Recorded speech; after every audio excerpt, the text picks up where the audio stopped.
Hello the internet, it's your boy SmithLockwood! And if you've ever used a filter to alter your face on Snapchat, or ever added an Instagram filter to your latest photograph, or taken a selfie 72 times over in the same goddamn pose until you get that one that is on fleek, this video is for you. Because I'm worried about you, about the future Facebookers and Snapchatters and Instagrammers, and about our mental health. Through my YouTube channel and through being in a band, I do find that I spend an unpleasant amount of time on social media, and also spend a lot of time talking to people on social media apps and those kinds of things that seem to haunt our every waking second. And I'd argue that, largely, social media is a good thing, and its integration into our everyday lives is positive. First of all, it lets us interact with people all across the globe that maybe we would never have met if it wasn't for the internet. Secondly, it's a quick and painless way to keep up to date with family and friends and not have to have them round for endless cups of tea and rubbish conversation.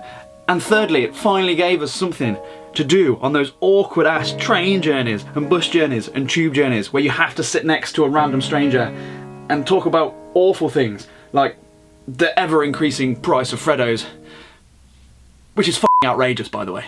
But over the past few years, I have noticed a truly negative side effect of social media that is becoming more and more of an issue the more that social media develops and evolves. And that is to do with the impact it's having on our perception of how we look, how we should look, and how we think others want us to look. Just last night, I was chatting to two of my female friends over Facebook Messenger, and they were expressing to me their distaste with the way that they looked, especially in regard to their face. The first girl was comparing herself to models and actresses that you see all over the internet and saying that she felt inferior to those perceived appearance standards. The other girl commented that she just felt generally uncomfortable with her face and that she never posts a selfie online unless she uses one of Snapchat's augmented reality filters. We all know the ones: the stupid dog, the weird fawn thing, the frankly disturbing rainbow vomit one, and the adorable bunny, which is anything but adorable and is in fact a little bit freakish and frightening, and haunts my nightmares, and leaves tiny little rabbit poo pellets everywhere. Anyway, the problem is, those two girls are not isolated cases in this crisis of crumbling self-confidence.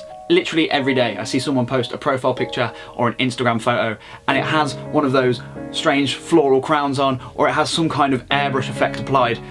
And on the very odd occasion that you do see a natural, unedited photograph of someone's face, it's often caveated with, "Oh, really surprised I was finally able to take a good selfie." Or worse, something like, "I hate my face, I look like a potato, I look like a 12-ton caravan was parked on my face." And it's heartbreaking. Admittedly, this perception problem didn't start with these filters. It goes way further back than that. But it is these filters and these face-enhancing tools that are accentuating this disease. People are becoming less and less physically confident and less happy with their faces. And that is honestly one of the saddest and most soul-destroying things I've ever come across in my life. This issue is twofold. Firstly, it's tied to social media as a whole. Recently, studies have been published that are showing that social media usage is actually addictive, and like any addiction, it can lead to a kind of illness.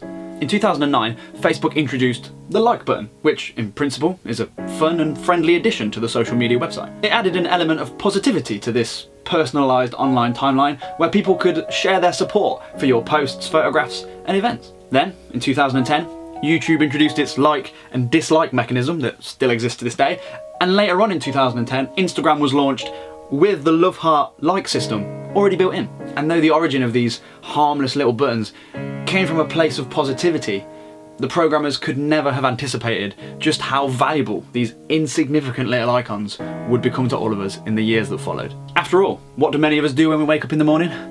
We roll over, tiredly reaching for our mobile phone, and we check our social media streams.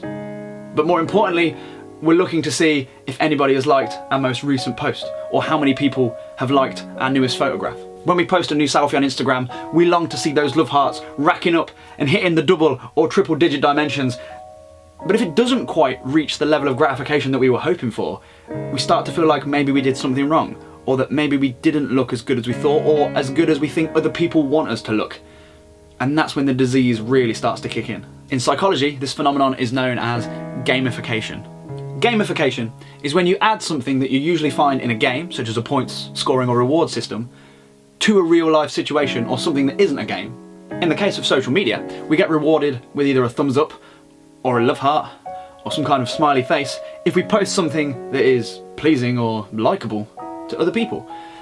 And that's where the addiction and the problem start to rear their ugly heads. Maybe it starts off with 1 or 2 reactions or 1 or 2 love hearts, but that starts to build, and then we desire more and more and more of it. We end up becoming fixated and addicted to that feeling of being gratified by other people. And so we want to expand that further. And to do that, we look to other people who are receiving more gratification than we are to see how it's done. When we're looking for these role models to see how we should present ourselves to receive more gratification, we look to people like models who use Instagram to further their career and to keep themselves firmly in the public eye. When they snap a selfie, it may receive tens of thousands of likes within a matter of minutes, and we start to believe that that is the way we should present ourselves. And because the pictures of their faces are receiving more reward than the pictures of our faces, as people in the general population, we start to see their appearance as the perceived goal for our appearance. But these people are models, and people seem to forget that as part of their career, they are paid to look perfect. And they're called models for a reason. The word model literally means a representation of a person or thing, of a proposed structure, or a person that serves as a subject for art. And art is the word we need to focus on here, because art is artificial or unnatural. The word art stems back thousands of years and has always meant something that is created, that is beautiful and transmits feelings or ideals. And that's great when we're talking about a song or a painting or a piece of choreography, but not when we start to believe that a model's face is a realistic representation of how we should look. Because modeling is an art form and it's not supposed to be realistic. It's designed, it's created. It's kind of the opposite of reality. And the issue we're facing because of social media is that for the first time in history, the proximity between celebrities and models and us has narrowed. And we start to see them more and more, and we start to believe more and more that that is a realistic representation of how anyone can look, and it simply isn't. Social media was originally designed as an interactional playground, but it has since evolved into a transactional theatre. We no longer feel as comfortable posting pictures of ourselves looking natural for the fear that we may not get as many likes or as much gratification as if we applied a filter or an inch of makeup or a cartoon Dalmatian face.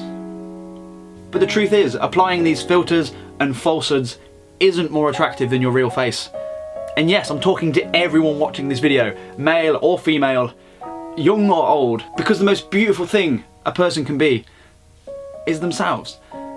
There's nothing more attractive than somebody that is comfortable and confident in their own skin. Let's face it, for as long as humans have existed, we have had spots, blemishes, scars, excess skin, wrinkles, and freckles.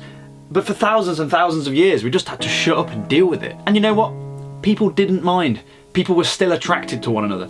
But then one day, the internet strutted in and started stripping us of our reality and of our truths.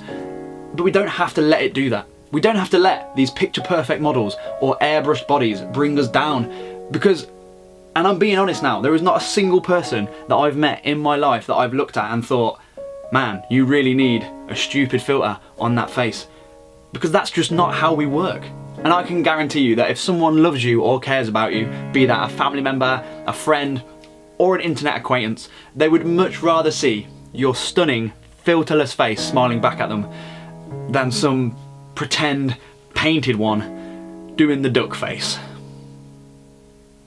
And the proof is out there. A wonderful thing happened when I posted about this video yesterday on my Facebook page and asked for people to leave selfies in the comment section. People did, some were filterless, some used a filter, but no matter what, people were loving each other and saying how beautiful everyone was looking and how stunning everybody was, because that is just the way we are. We don't care about the odd freckle here or the odd disfigurement there, because everybody as individuals are beautiful in their own right, and that's what's important, and that's where the confidence should come from. And after a while, not only will going filterless make you feel better about yourself, but other people will start to feel better about you too. As I said, confidence is an attractive feature in someone, and why not be confident? You are the only person that looks like you, and there is definitely more beauty in that than there is in a filter. Thank you so much for watching my video, and I hope my message means something to you and inspires you to switch those filters off and free your face, because if you don't mind me saying so, you're looking pretty gorgeous today. Has to be said. Please let me know what you thought of this video, or if you related to it, in the comments below. leave me some gamificational gratitude by smashing that like button.